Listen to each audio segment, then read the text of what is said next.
네, 안녕하십니까. 바로 보는 실전 컨텐츠 준호플로의 지역 강의. 오늘은 2019년 상반기 신한은행 자기소개서 1번 문항분석을 시작하겠습니다. 자, 작전명 모두 따라하고 입력하세요. 자, 1번 문항은 장점은 성장과정 가치관 850자, 단점은 150자 작성하라 편입니다. 네, 시작하겠습니다. 네, 여러분들. 또 신한은행 어제 1.25랑 1.5배속으로 들어주셔야 되고요.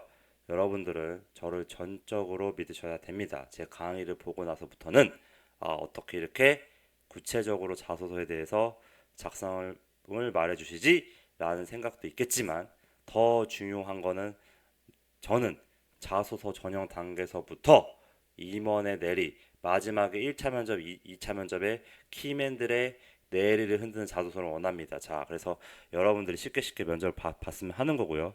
자, 그거를 위해서 또 오늘도 어김없이 또 이렇게 문항 분석을 해드리겠습니다. 자, 그래서 쫙 보니까 2-1이랑 2-3은 여러분들이 다 아다시피 뭐 지원 동기, 뭐 이런 직무상 강점, 뭐 입사 후 포부 뭐 이런 식으로 기본적인 문항이어서 일단은 우선순위로 중요는 하지만 가장 중요한 뭘 했다? 1번을 했습니다. 자, 1번은 여러분들이 좀 작성하기 힘들 것 같아서 일부러 1번부터 했습니다. 나머지 것들 어차피 쓰셨을 텐데요.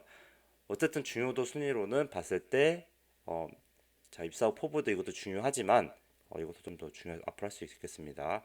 그래도 1번 정도가 딱 처음에 딱 읽었을 때 이 지원자를 한 번에 파악할 수 있는 어떤 문항 순서로 봤을 때는 딱 처음에 눈에 띄게끔 하는 게 가장 중요하다. 그러면 여러분들은 지금 여기서 이 내재에도 정확하게 간파하고 어떤 구성으로 내가 작성해야 될지 뭐 그런 식 고민을 해야 될 것 같습니다. 자, 거기서도 뭐 일반직 기업 뭐 WM 뭐 리테일 서비스지 뭐 어떻게 보면 이 실제 직무 관련된 장점으로 접근을 대부분 하실 텐데요.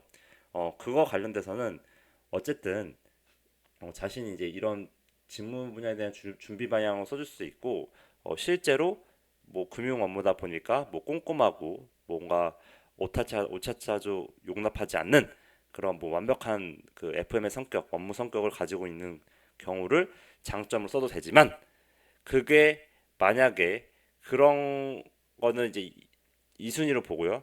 저는 1순위는 일단 이걸로 봐야 됩니다. 자, 발표 주세요. 자, 따라하고 입력하세요. 자, 제 장점은 진영, 근성, 강력한 멘탈, 끈기, 불굴의 의지, 투지가 느껴지는 장점. 그리고 즉 이거를 가치관으로 표현해 줘야 됩니다. 자, 이런 나의 이런 것들을 나의 장점인 것처럼 쓰고 그거를 이 제 가치관을 풀어서 쓰면 되는 겁니다. 예를 들면 최악의 상황에서도 되는 이유 한 가지. 이건 저의 가치관인데요. 여러분들도 이런 자신만의 가치관을 만드는 겁니다. 어떤 키워드로? 이런 키워드로. 자, 이게 뭐다? 이게 장점이다. 자, 발표 주세요. 장점. 자, 여러분들. 여기서 이제 내재 의도가 뭐냐면, 여러분들이 지금 여기서 학생 수준이 아니라 정말 성과를 내준 준 직장인이냐라는 게 내재 의도가 돼 있는 겁니다. 자, 그래서 여러분들이 여기서 성장 과정 및 뭐 가치관 성장 과정 뭐 본인 성격상 장단점 및 뭐 이렇게 얘기했잖아요. 그러면은 대부분의 친구들이 이 내용 질문에 대해서 충실하게 답변하기 위해서 자 따라하세요. 충실하게 답변하기 위해서 뭘 한다?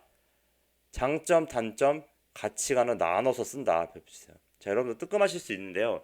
맨 앞에다가 순서대로 장점, 그리고 단점, 그리고 마지막에 가치관 이런 구성이 많이 쓰셨을 거거든요. 대부분의 분들이. 자, 그래서 뭐 글자 수 천자니까 장점은 그래도 많이 써야 되니까 뭐 500자 쓰고 그리고 뭐 단점은 좀 적게 쓰라고 했으니까 뭐 2, 300자 쓰고 그다음에 마지막에 가치관을 200자 정도로 쓴다. 예. 여러분들 지금 이런 구성으로 아마 대부분 하고 있을 텐데요.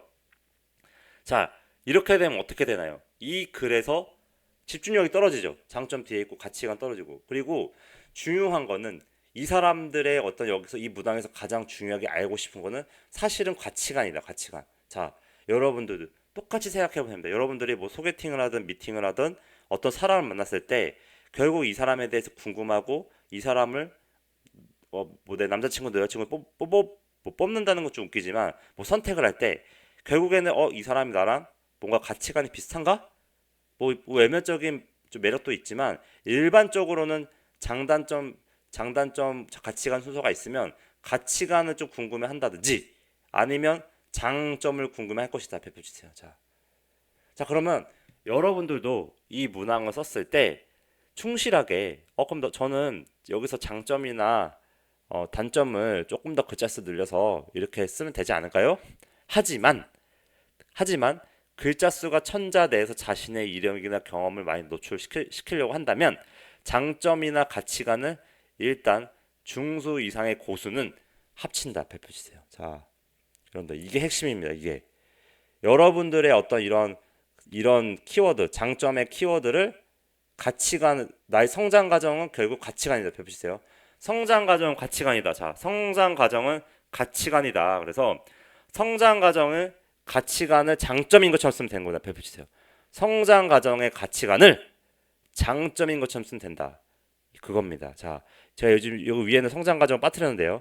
여러분들도 중수 이상의 고수가 되려면 중수도 성장 과정의 가치관을 장점으로 해서 이렇게 쓰는 거다. 자, 저는 이런 가치관을 갖고 있습니다. 라고 하게 되면 일반적으로 성장 과정도 포함된 이야기로 풀어져 가는 거다라는 겁니다. 그래서 장점, 단점, 가치관을 나눠서 쓰지 말고 자신의 이런 키워드가 느껴지는 진영, 근성, 강력한 멘탈 끈기, 불구레지, 투지가 느껴지는 이런 장점을 가치관으로 한 단어로 표현을 해서 제 장점은 이런 가치관을 가진 것입니다.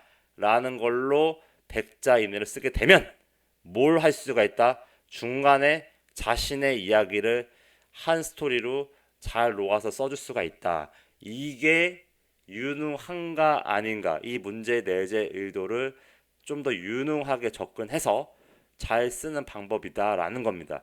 중수는 이런 가치관을 장점으로 쓴 다음에도 500자 500자로 장점 플러스 장점은 가치관을 500자, 단점을 500자로 쓰는 사람은 중수고요. 그리고 유능하고 똑똑한 고수는 자신의 장점을 더 노출할 생각을 고민한다. 그래서 장점을 성장과정 가치관을 장점으로 표현한 것을 850자로 쓰고 나머지를 150자로 쓴다. 자, 단점은 200자 정도 써도 되고요. 250자까지도 됩니다. 그래도 자신의 장점의 스토리가 더 길면 우선순위에서 당연히 밀리는 거고요. 당연히 단점은 200자 이내로 더 줄여서 써야 되는 게 유능한 자소서가 되겠다. 그래서 여러분들의 어떤 단점을 마무리 단계에서 써주는데 조직 생활에 어긋나지 않은 단점을 직설적으로는 바로 표현하지 말고요. 센스 있게 우회적으로 이런 단점을 제가 나중에 강의를 만들 건데 제가 보니까 성격상의 단장점 강의에서 단점은 많이 언급이 안 돼 있더라고요. 그래서 단점도 만드는데 이거를 약간은 좀 다른 단어로 좀 약한 단어로 똑같은 의미지만 약한 단어 좀 센스 있게 단어를 표현하시고 그 단점을 내가 그냥 어떻게 보완하고 있는지 그 정도만 써주면 되는 거다. 150자가 적다고 하면 200자 정도도 무난합니다. 근데 중요한 거는 배표치세요. 이겁니다.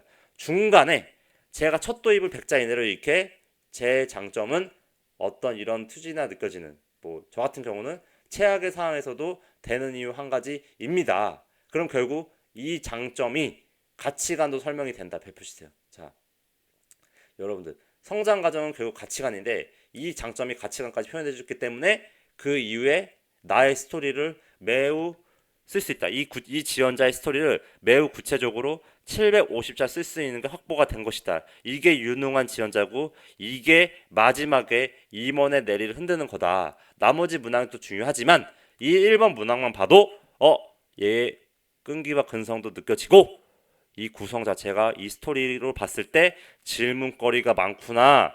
너 진짜 이렇게 너의 가치관 이게 맞냐? 너 이렇게 좀 살아온 애 맞냐? 라는 구체적인 질문으로 그 면접관들의 질문거리나 궁금증을 유발하고 또 마음을 사로잡을 수 있을 거다라는 겁니다. 자, 그래서 여러분들이 지금 여기 안에 중간에는 이건 일시정지하고 꼭 보세요.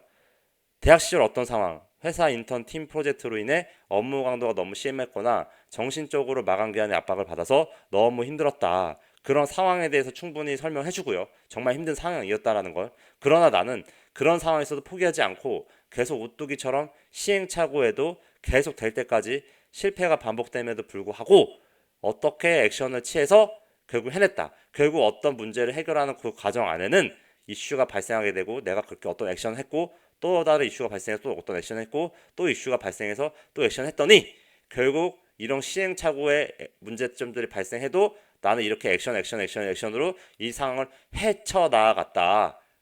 그런 과정들 중심으로 써주고 결국 그런 과정으로 인해서 끝까지 이런 해냈기 때문에 이런 결과를 냈었고 이런 위치나 이런 이 정도 수준까지 이르렀다. 나는 그 상황에서 간단히 내가 어떤 생각으로 임했고 어떤 마음가짐과 어떤 그 생각 어떻게 포기하지 않았는지 그런 생각 정도로 써주는 것도 나쁘지 않습니다. 스토리를 써주면 되는 겁니다. 이건 여러분들도 많이 써봤기 때문에 알겠지만 이게 쓰면 되는 겁니다. 자 그리고 이 가족 학창 시절 주변인과의 관계에서의 우선순위는 뭐다? 이겁니다. 우선순위는 주변인과의 관계가 더 설득력이 있는 거다. 여러분도 지금 대부분 성장 과정이라고 가치관이라고 하니까 가족 얘기를 쓸 텐데 가족 얘기는 대부분의 사람들이 쓸 거기 때문에 매력이 없다. 그리고 가족이 조직이 아니다. 여러분들 주변인과의 관계가 일반적으로 회사 생활과 조직 생활과 더 맞닿아 있다라고 보는 겁니다. 일반적인 그 면접관들이나 이거를 평가하는 서류 검토하는 사람들도 가족에 대해서 가치관 영향받은 거는 너무 뻔하고 이거는 가족 생활에 대해서 영향을 받았다 생각하지만 더 설득력 있는 것은 실제 조직 생활과 맞닿아 있는 주변인과의 관계일 것이다. 거기서도 더 회사 생활 관련된 경험이 있으면 회사를 써줄 거고 그리고 그게 아니면 인턴 경험 써주거나 아니면 뭐 계약직 파견직을 써두든지 아니면 내가 했던 뭐 프로젝트든 뭐 대학에서 했던 프로젝트든 주변 사람들하고 많이 얽혀서 했던 큰 프로젝트를 써준다든지 아니면 업무 강도가 심한 알바가